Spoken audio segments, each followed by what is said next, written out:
Welcome to Inkwell Spoken Presents Common Genius, Uncommon Destiny. I am your host, Reggie Key, and today I have the most special guest ever, my big sister, Devonna Key. Devonna, hey. Hey, good afternoon. Hey, what's happening? I got my the man, the myth, the legend, the brother shirt on in honor of this special meeting. So thank you for taking the time out. I'm sure I'm going to end up seeing Mom or London in the background at some point in time. They can pop in and say hi or join if they like. It doesn't matter to me. It's all family. All right. So, what we're going to be talking about today is a topic that's dear to my heart. And I have a feeling I know where this is going to go, knowing the history that you and I have and the things that we struggle with as kids. But we're just going to see how it kind of develops organically. There is this workshop and book that I've written and that I perform in schools. You know what it is because I've brought it in a one-on-one session to London to help make sure that she understands that she has this genius potential on the inside of her. But what I want to do now is just turn that towards you and make sure that you know. Because hey, like whatever the parent knows, whatever the parent embraces, the children are more likely to embrace as well. And so, I want to, though you've already heard this message, if you could just like kind of take yourself back in time and remember how you would answer this question before you know how this plays out. I just want to ask you the question to get us all going. Like, did you consider yourself to be a genius before I told London about this workshop? No, I did not. Not at all. Not at all, right? Okay. How you feeling now, though? How you feeling these days? Are you still kind of like, maybe? Or are you like, yeah, no, I got something?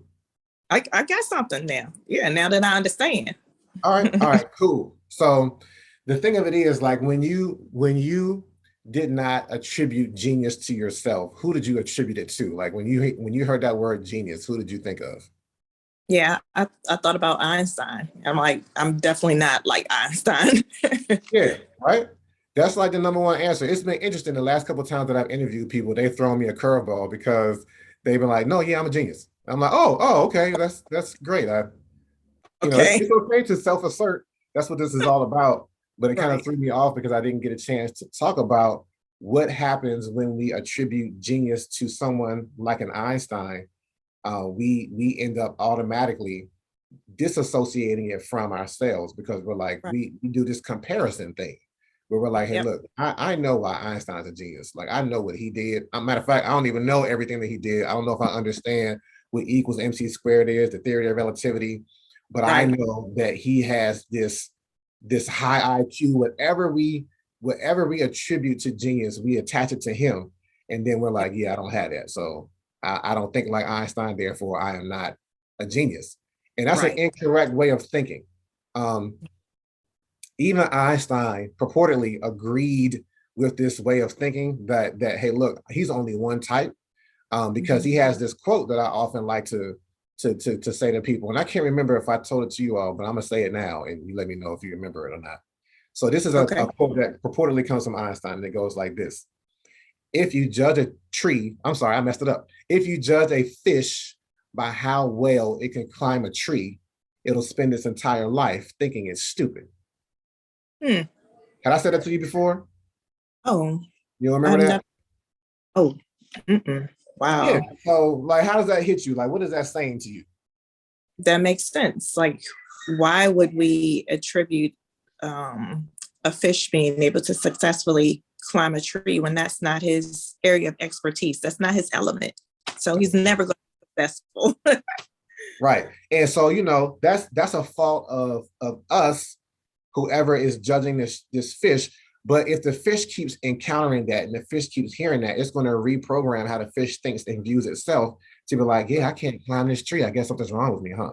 I guess I don't have, I guess however I was made, I'm not reaching my full potential, and shame on me, right? And I have this picture that's associated with this quote, and it's this big, huge tree, and on the trunk of the tree is the quote, and at the very bottom on the root is this little tiny fish with these big eyes, and it's looking like this. I don't think this is what I'm supposed to be doing, but as of late, this imagery has been taken to the next level because even as you said, a fish is literally out of its element. It is a fish out of water trying to climb a tree. And we know what happens if a fish stays out of its element, stays out of water long enough, it's going to die. Right. And so it's not us that's physically going to die, but this genius potential that's on the inside of us is going to die if we don't nurture it, if we don't figure out what is it that's our true lane, right? What were we designed to do? A fish is designed to function in water. It's designed to swim. And so if we don't recognize what it was meant to be in, how it was made, then we won't be able to judge it correctly. And if it keeps encountering more people who can't judge it correctly, it'll begin to misjudge itself. That makes sense. Yeah. So I mean, and we the majority of us are guilty of that. What I've discovered in doing these interviews is that most creatives are like, no, I'm a genius though. Like they don't even blink an eye. They don't even bat an eye. Like, yeah, and so for those of us, that's an advantage that a creative has.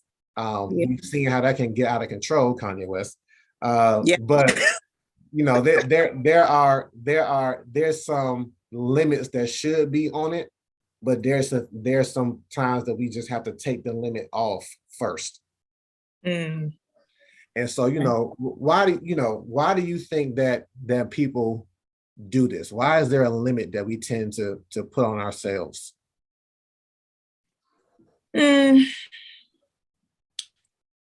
guess we compare ourselves to others and, kind of like with the Einstein comparison, I'm not like Einstein. So what he accomplished, I'm not able to accomplish. So you kind of just self-doubt yourself. Yeah. You potential. You know what this is gonna really hit home for you. I mentioned this to somebody else, but you're gonna remember this. What it's about to me is exposure. If we're not exposed to enough things, it limits us, right? And if the only genius that we've ever encountered is Einstein, then that's not a fault of our own to say, well, he had a high IQ, he had a high understanding of physics. Genius must be academic, and my GPA wasn't that great. I mean, you and I had pretty decent GPAs in high school. Right. I won't talk about college. I took the L in college, but even with these high IQs that we typically tended to have, and being in programs that were fitted towards being academically strong performers, we still had this limitation. Like, but I'm not a genius though. Right. Because of exposure.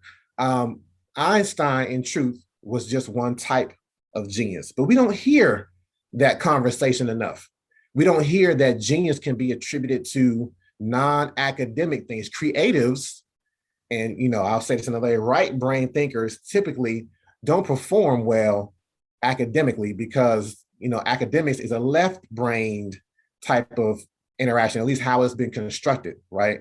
And so for a creative to go through that system, they probably thought that, well, I don't fit in, and I don't have genius, but somehow, some way, they've encountered and been exposed to something that let them believe that I've got something that doesn't fit into the regular school system that I believe identifies who I am, and that thing is my genius. And so, more of us need to have that type of encounter. That's true. Exposure. The exposure. So I want to take you back. This is a good story of exposure.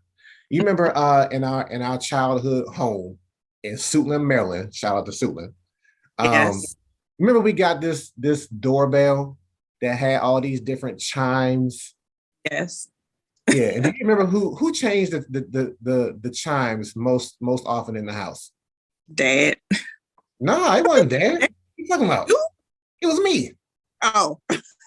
The shortest dude in the whole house at the time, because I had to have been in middle school, maybe high school. I mean, definitely not high school, but I think when we first got it, I was in elementary school. So I was not the tallest person in the house, but I would go pull that chair up and I would like get on top of it and I would learn. They had like 26 different chimes and I learned each and every one of them. And so we kept it on. I heard the entertainer the other day and I was like, ooh, that was the chime that we kept it on when there wasn't like a holiday. But when a holiday came, I knew to change it to the Christmas tune. I knew to change it to the New Year's tune. I knew to change it to whatever tune. And I was just really invested in this chime. I thought it was like the coolest thing ever, right? Right. But this chime one time set me up to look like a genius in school. So, when New Year's came, I would change it to, I would run through all the tunes and see what I recognized. And when I got to the tune for New Year's, I was like, well, I know that. But when I looked at the title, I'm like, what is that? And it's a Mm, German title, I believe. And it's Auld Lang Syne. And I'm like, uh-huh. oh, and I picked up on, I like trivia. So I was like, oh, okay. Auld Lang Syne is a song for New Year's. So I remember Hmm. one day I was at Skyline Elementary School. Shout out Um, yep. And we were doing some trivia. And the question came up, what is the song for New Year's? And I looked around like,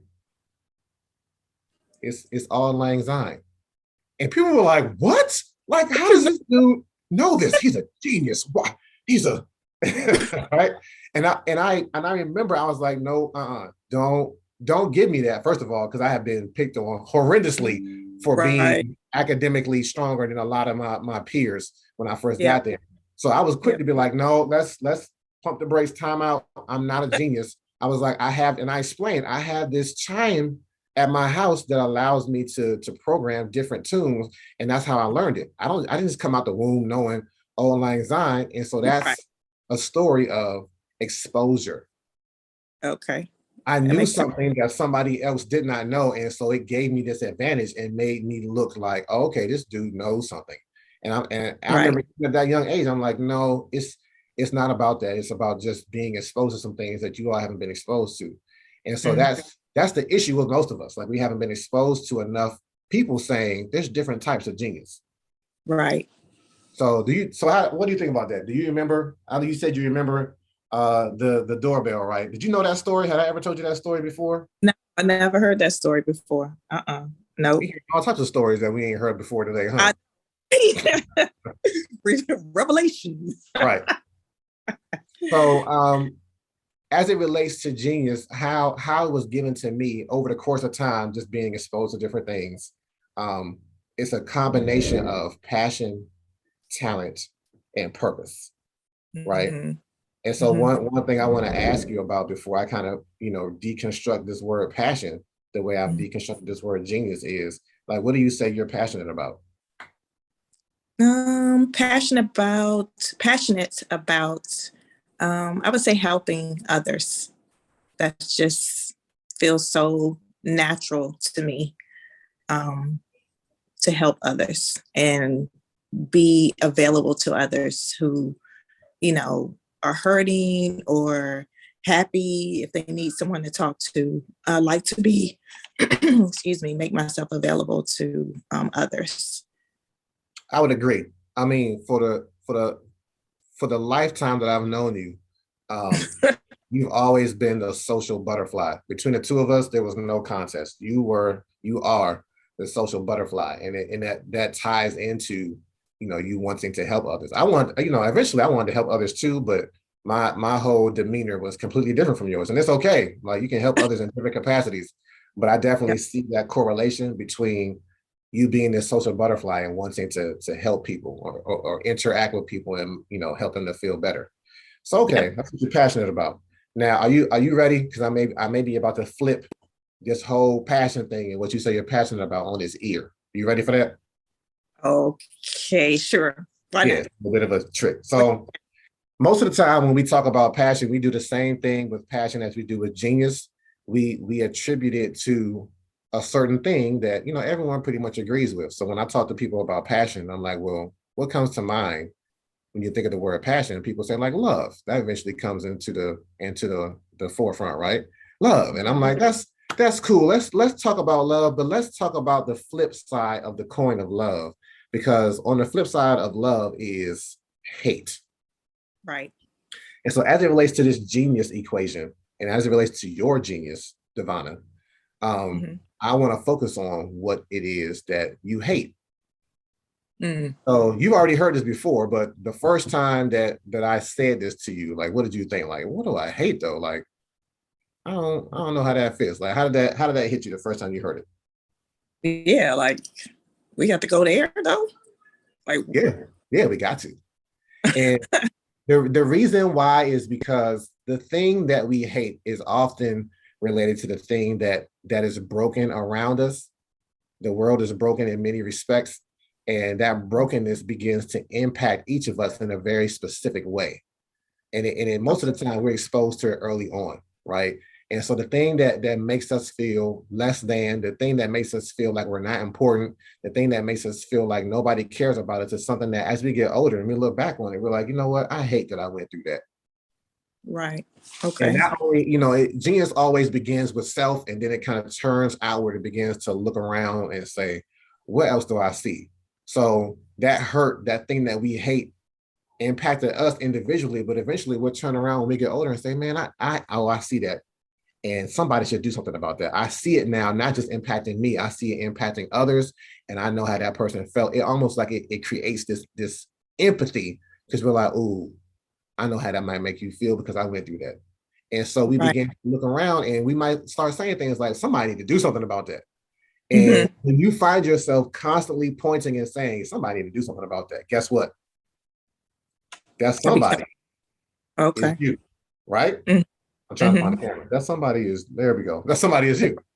And the reason being is because the brokenness that you see around you, whether it's in school, whether it's in your work job, your workplace, whether it's in your community, your neighborhood, that brokenness, God sees it too, and he hates it. And he's like, Hmm. that's not how I designed this environment to be for my children. Right. And that needs to be fixed. That needs to be addressed. And Hmm. so he'll grieve our hearts in a similar way that grieves his heart, to the point where it'll drive us to do something about it. Now, drive is a word that's associated with passion, because when you find your passion, you will be driven towards it. You'll be driven to do something about it. Right. And so with that, tell me what you hate, Devonna. Um, I hate seeing people taken advantage of, or um, as well as people being an underdog and no one standing up for them. Yep. And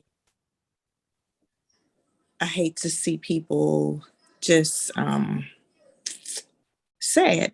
I hate to see people sad. I just really, it pulls at my heartstrings.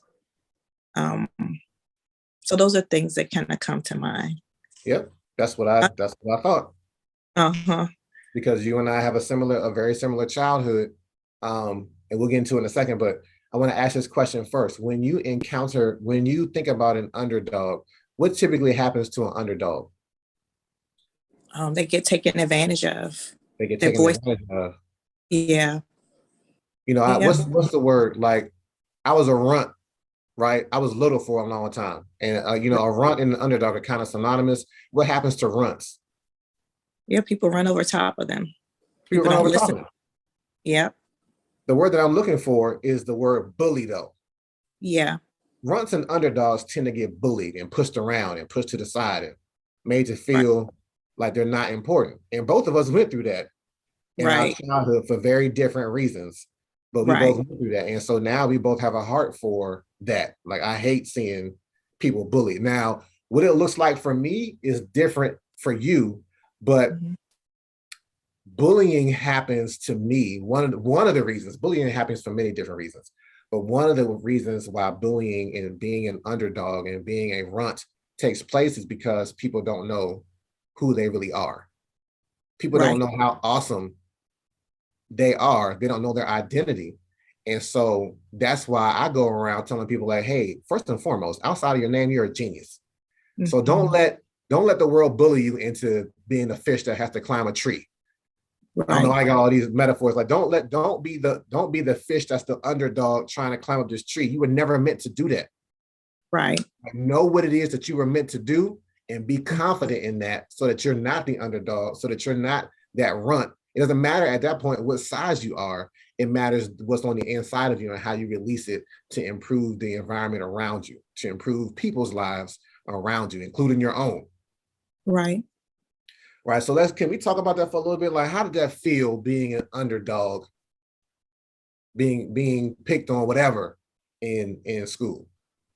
Yeah, being bullied definitely, made me sad, angry, frustrated. um, minimalized, Yep. not important. Um, definitely wanted to kind of retreat into a hole. Mm-hmm. So yeah, it definitely made me feel that way. And so you know what that has given us both is given us an eye and a very overly, I don't want to say overly cautious, but a overly sensitive eye to if we see it happening in our children. Right, exactly. The minute that we see, like, you know what, nah, I think I see, like when Josiah was little, the first time I thought I saw something happening, I'm like, nope, I'm about to do something about that. I need to talk to the teacher. And I Yep. know that you did the same thing. Like, is my daughter going through the same thing I went through? Oh, heck no, we gonna do something about that today, right? Right. And you Yep. and you became her advocate, as you Yes. as you're supposed to. Every parent is an advocate for their child, or they should be. But when you see your child begin to go through some of the same things you went through, that caused you to feel like you weren't important. We become super parents Yes. at that point. Like, no, Yep. Not gonna have it. yeah. And as we should, but then what typically tends to happen is as we're adults, we also see other adults because the trauma that we encounter as children stunts people's growth emotionally, so that we Right. begin to see that childlike ostracization in other people. And we're like, oh, I see that. Let me cover you though. Right. Do you see yourself doing that for people? Yeah, definitely. I definitely do advocate for not just my child, but others, or just wanting. I think that feeds into me being a social butterfly. Hi, how you doing? How's everything going? Making The person. sure. Yeah, is everybody in the room okay? If I see Yep. someone by themselves, like, hi, my name's Dee. How you doing? Nice to meet you. Yeah, go out of my way, Yep. um, to make people feel comfortable because I felt uncomfortable as a child. The funny thing is, this is like the first time that I've seen this connection between the two of us, because though I still claim to be an introvert. I'm an introvert at heart. When I see somebody that in society I know typically gets overlooked, I give them that same attention. One of the things that Right. I'm really big on is knowing people's names. Dad was the same way.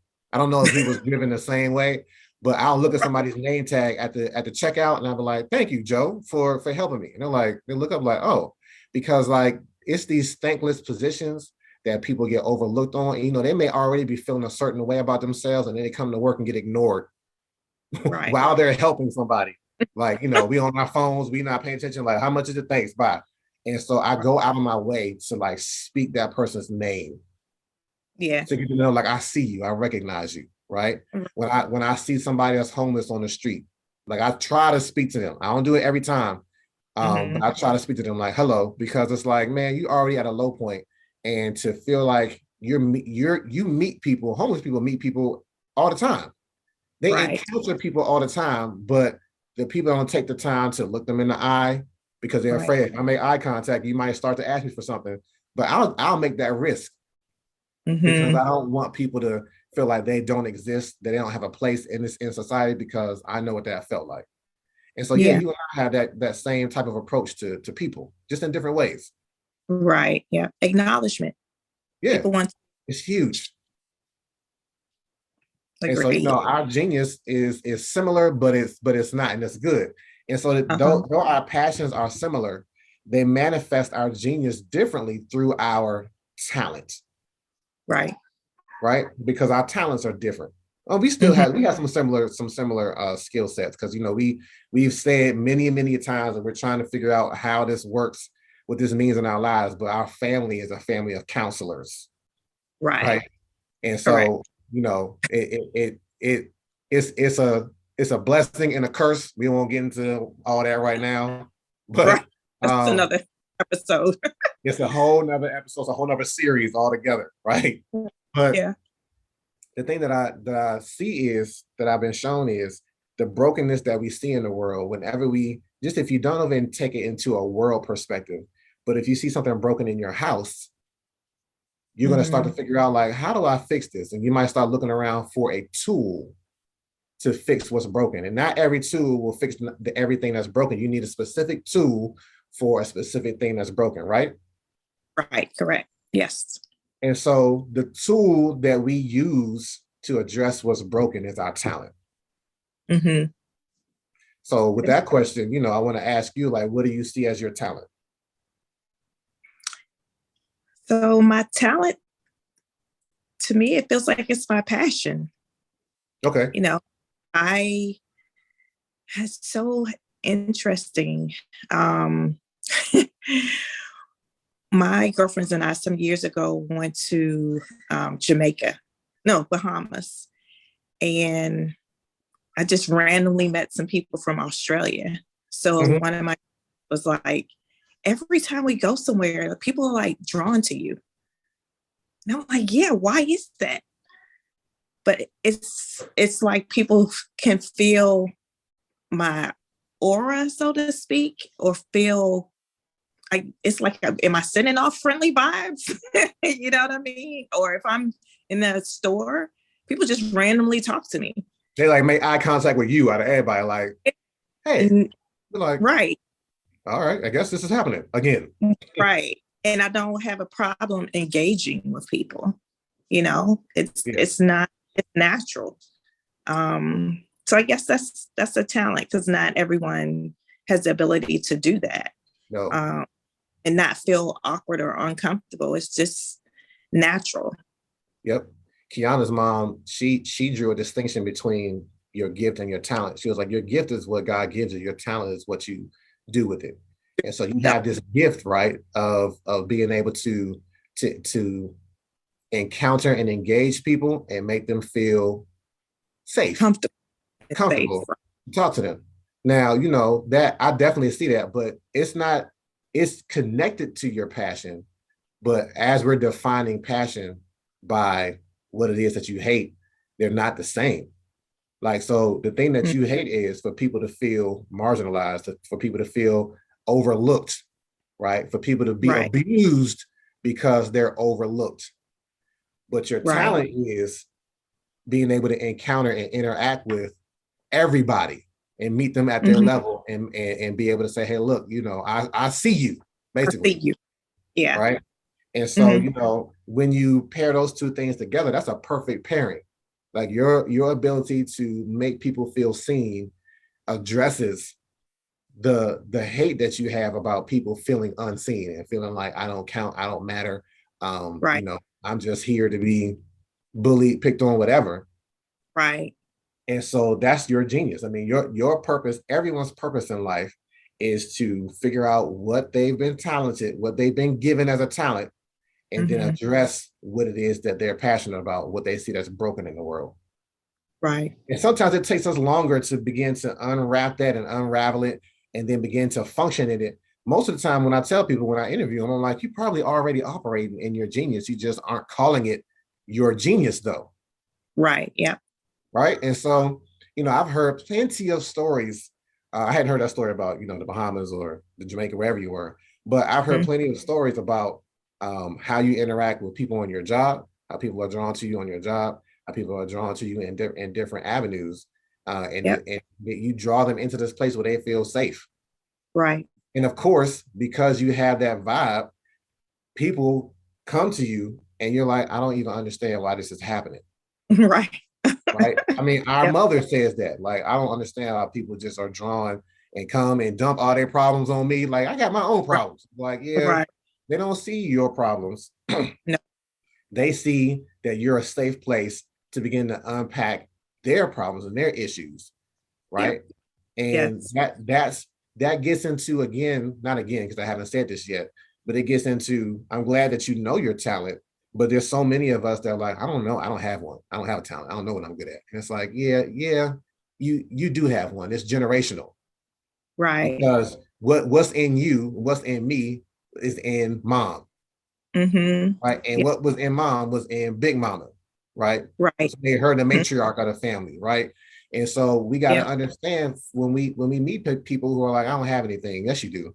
It's just a matter of uncovering it and understanding, like, hey, what is my family good at? What has my family done? Because again, we'll pause for a second. one thing I wanted to say that I didn't say earlier, other people are drawn to you, and other people, this is how we do. Like, we recognize genius in other people. And then in Mhm. turn, other people recognize that they might not call it genius, but they recognize this X factor that we have, and they're drawn to it. And they either implicitly tell us because they're drawn to it, or they're explicitly saying, this is what you're good at. Right. Uh-huh. And we need that because for you and I, for a long time, like we wouldn't really we either tried to hide what we were good at because it made us even more set aside, right? In not a good way, or Mhm. we downplayed it and somebody came to us and said, hey, look, you're good at this though. Right. Like, why are you hiding that? And we're like, well, because, like, no, stop hiding it. Yep. Mm-hmm. And so, we always tend to be able to recognize this in other people. So when I talk about generational talent, I think you see it that it's generational, but we recognize it better in athletes. We recognize it better in entertainers. Oh, they come from a family of singers. They come from a family of football players and basketball players. And it's like, well, why is it so hard for us to recognize that we come from a family of counselors? We come from a family of people who make others feel safe, Yeah. Even our right? dad, our Yes, father, that is like that too, he right? worked rooms, right? When people would meet him, oh, really, your dad is this, or your dad is, he's such a great guy, or, oh, I wish I had a dad like that. Yep. Same Yep. thing. And so, the thing is so interesting how this fits together because God sees the brokenness in the world. He's like, I need to do something about it. That's why he created mankind. And Right. then, to get more specific into our family, he's like, hey, look, the thing that's going to be broken is going to afflict you. Mm-hmm. And I've already equipped you to address it though. Right. Mm-hmm. And though it's really clear looking from the outside at somebody else, like, oh yeah, you operating in this, that, and the third. Like, we have to do the same. We have to take the same time and take the same recognition and make sure that we see ourselves first. And it's not a matter of exalting ourselves, but it is a matter of recognizing that we have something that's worth being it's worth being honed and it's worth being exposed so that others can have an improved life, including ourselves. Okay. Yep. Right. Makes sense. Remember, I said it starts with us first, but it doesn't. It works on us. Like when I first started writing poetry, it was all about like what do I have? How have I gotten to this place in my life? And then eventually, I was like, well, enough about me. Let's write about the things that I see that are hurting other people, the things that I see that are hurting our culture around us, right? And it grew from there. It really begins to grow exponentially when we turn the thing that we have onto other people, Okay. right? Yep. Okay. So, I think you can see how this plays out on your job. Yes. Tell me how it plays out on your job. How it plays out on my job. I'll give you a specific example. My manager has worked with one of my teammates for a very long time, probably 6 or 7 years.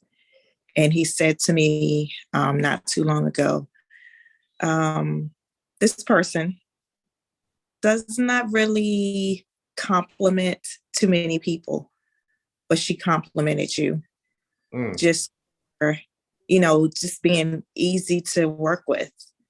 Um, you know, Giving of yourself unselfishly, and easy to talk to. So he said, I just wanted to give you that, that feedback because this yeah, person really hardly ever compliments anyone. yeah. Like, wow, that really it hit home for me. Like, oh, okay. It's not like I'm doing anything special to me. I'm To just me, being who, yes, and I'm treating people, how Dad used to say, practice a golden rule. I'm practicing the golden rule. I treat people how I want them to treat me. right. And still have in the back of my mind what it felt like to be bullied. I never want to make anyone feel like I felt. So yeah, that's how I can manifest itself at my job.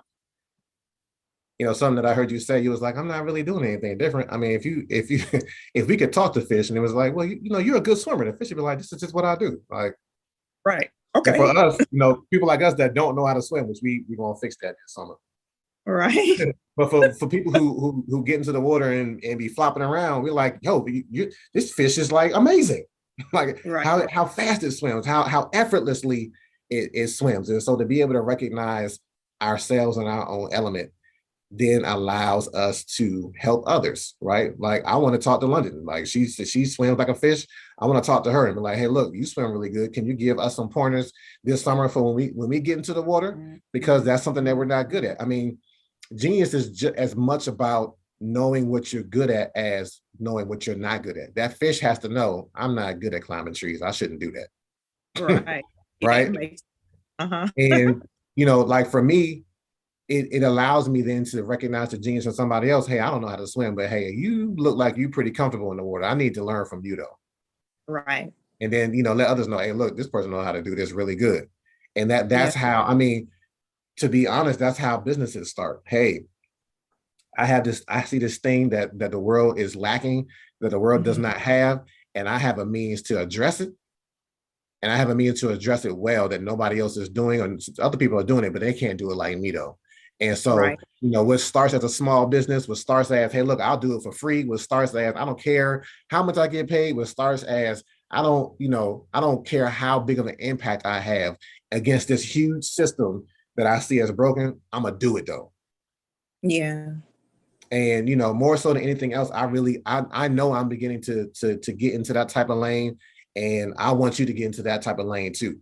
Like will it start as a thing that takes over what it is that's your current income? No, but it's a thing that starts as a hobby. It's a thing that starts on the side. Like let me just do this real quick though, and then Right. I'll get back to what I'm doing 9 to 5. But more and more and more, that hobby will become something that begins to overtake you, and other people begin to recognize, and other people begin to say, "Hey, look, do you charge for this?" I remember I had 2 instances in my life where somebody was like, "Are you charging for like this advice that you're giving about how to write a book?" I'm like, "No." There's like, "You should be," and I was like, Hmm. okay. And now look, Right. we have this small fledgling, self-publishing company. And Right. has it taken over and become an income that Kiana can retire? No, not yet, but it's growing, right? And Yeah. genius is about taking a risk on yourself Mm. and being like, yeah, I'm gonna bet on me today. Yeah. That's funny that you say that because a lot of people say you should charge for counseling. And I'm not even providing advice. I'm just listening. Yeah, But again, listening is acknowledging someone, you know, yeah. charge Um, for listening. hey, that's what psychiatrists do, right? And if you don't have just a degree in psychology or psychiatry, but Mhm. there are plenty of people who are becoming life coaches now. Right. Yeah. Don't have these degrees, but have this innate ability to listen to somebody, to have empathy for somebody, and to then Mhm. direct them based off of life experience. Right. Uh-huh. And so, um, I don't see I don't see you dealing with other children, like with other people's children per se. But remember what I said earlier, I was like, there are a lot of adults who are stunted in their emotional growth. So when you encounter them, you're like, well, that person act childish. Like, yeah, they act childish in this particular area because they've been traumatized from their youth and haven't been able to get past that growth, and they're stunted. And I see you Right. as a person that can deal with that can, I don't want to say deal with in a negative way, but that can Mhm. that can address the child in someone else and say, hey, look, I see that child in you, and let me be your shield. Let's begin to unpack and unravel this trauma that you had from your childhood, Mhm. and set it aright so that you can grow into the genius that you are meant to be, right? Right. And so I see that as something that you could full on take on and do very well at. Okay. Never really thought about it. See, but it's not the first time that that you're hearing it, because you already said that somebody said you should do this. And a lot of times like that, the Lord speaks to us so often, and we kind of discredit it because of the person that he's speaking through, or Uh, because of the circumstances that we're in. Like, I don't have time for that. Um, right. but he's steadily trying to position us to be like, yeah, if you just turn 2 degrees, a couple degrees this way, you're Hmm. gonna flourish and thrive in a way that you didn't even know was possible. Right. Hmm. So there are a few degrees yet for you to turn, my big sister. Yeah. I need to, I guess when people tell me, like you should go into counseling, nah, me, nah, But I'm not doing you've been kind just of this. doing it for the majority of your professional career. That's what's allowed you to thrive. Like, I need you to look back on that. Like, we get told a lot at our church, like, ponder the path of your feet and look Mhm. back from it. Being seeing the genius in yourself is all about looking at things with the right lens and from the right degree, from the right perspective. Because you can look at something all your life from the wrong vantage and be like, I never saw that before. Right. Uh-huh. But yeah, Hmm. if you begin to look at your career and how you've grown and where you are now from the Hmm. perspective of, I'm a counselor though. Like, you're gonna see some things. Some things gonna jump out at you. Right. Okay. So when they jump out, let me know. Because I'll be the first one to be like, yep, I see it too. Yeah, I think if I look back on my career, I see just being easy to talk to and open and welcoming. Mm-hmm. That's, what has um, helped me throughout my career. You know what I mean? It's open Just, doors. yeah. So I have another example.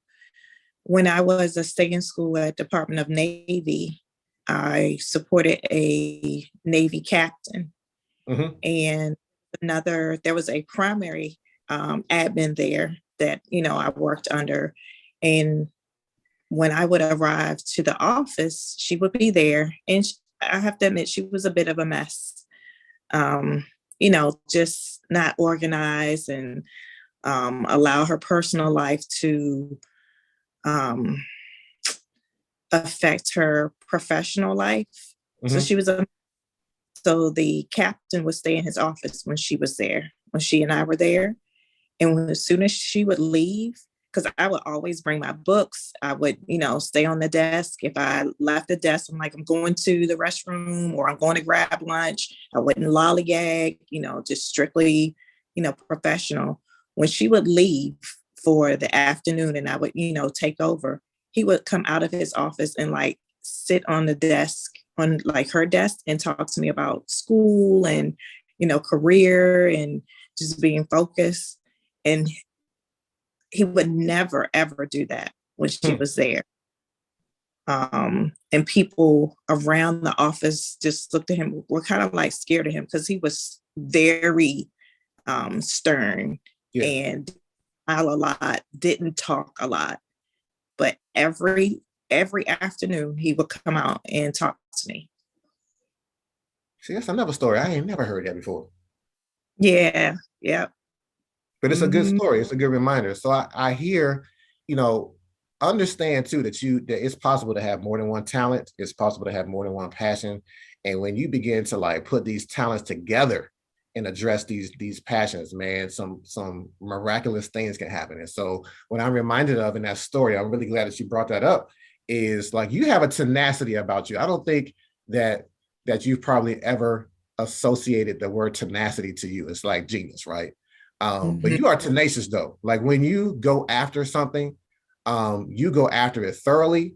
You go after it like like this thing is going to. And when the tenacity that comes is in administration and bringing order to disorder. Like you and Right. I both are very orderly people. Like, no, this has to have order. I can't function in disorder, right? And that is a very strong characteristic and trait of someone who has some administrative authority, and you do have that. You have administrative authority that definitely comes from both sides. Mom and dad had that in us, had that in them, and in turn it's in us. And so, when you begin to look at those different things, tenacity, administration, and the ability to make people feel safe, that can combine to really do some amazing things for you. It already has combined, but it's something about knowing, and it's something about being more intentional once you know a thing about yourself that just takes it to the next level. Yeah, that makes sense. Yeah, that makes perfect sense. Yeah. So I'm excited. I want you to, I'm your biggest fan. I wanted you to level up for a while. I wasn't always your biggest fan, when I was younger. That's a whole nother thing too. That's another series. When administration crushed my desires to be outside of your jurisdiction when you were the person of authority when I was younger. But I'm cool with it now. I got my own authority. I can see yours and be like, yeah, I'm good with it. It was all but go ahead. That's like another story. When I was going through my family law case with London's dad and providing support to my lawyer, he was like, did you want to come work for me? He was like, I've never ever had a client come in. I had like my accordion, the different sections of the accordion were I had copies for him, things were redacted, and I just like, here you go. And he was just like blown away. Right. Now what you need? What date you need? Oh, hold on for a second. Well, I got you. 1 second. Right. Exactly. And even London's dad says, oh yeah, look, you're gonna go to your files, and he laughs. But hey, it is what it is. It is what it is. He knows like paperwork. He was like, yeah, I know you got that. So it's just funny. It's funny. Yeah. And I'm for real though. Like, I really want you to take some time and reflect on how all this fits together, because it's like a puzzle. I don't know if you like putting together puzzles, but I'm not a big puzzle fan. Oh, you are good. But we put together. COVID made us be puzzle fans, like when we didn't think we were going to be puzzle fans, right? Or at least be willing to sit down and put together, bring a picture into focus from all these different pieces. But yeah, take that same approach for making a puzzle and look at the things that we've talked about and see like, what is it that's in your hand that you've already been doing, and that you could be doing just a couple of degrees different. And I think you're going to start to see a vision come together of, okay, this is a new venture. It's time. This is the year of new ventures for you. Right. Okay. All right. I'll take a charge. Yeah, that makes sense. All right. Well, cool. That's it. That's all I wanted to do is just to walk through this equation and you to see yourself on the inside of it in a way that you haven't seen it before, because it's my uncommon cue to see the genius in you. So I am your host. I am a speaker and author, Reggie Key. This has been Common Genius, Uncommon Destiny. And this has been my genius big sister guest, Devonna Key. Thanks again for being with us. Awesome. Thank you. Thanks for joining us for this week's episode. Make sure you pick up the book, Common Genius, Uncommon Destiny by my dad, Reggie Legend, available on Amazon and at inkwellspoken.com. Connect with us at inkwellspoken on all social media platforms. If you enjoy our content, don't forget to like, subscribe, and hit the notification bell so you never miss an upload.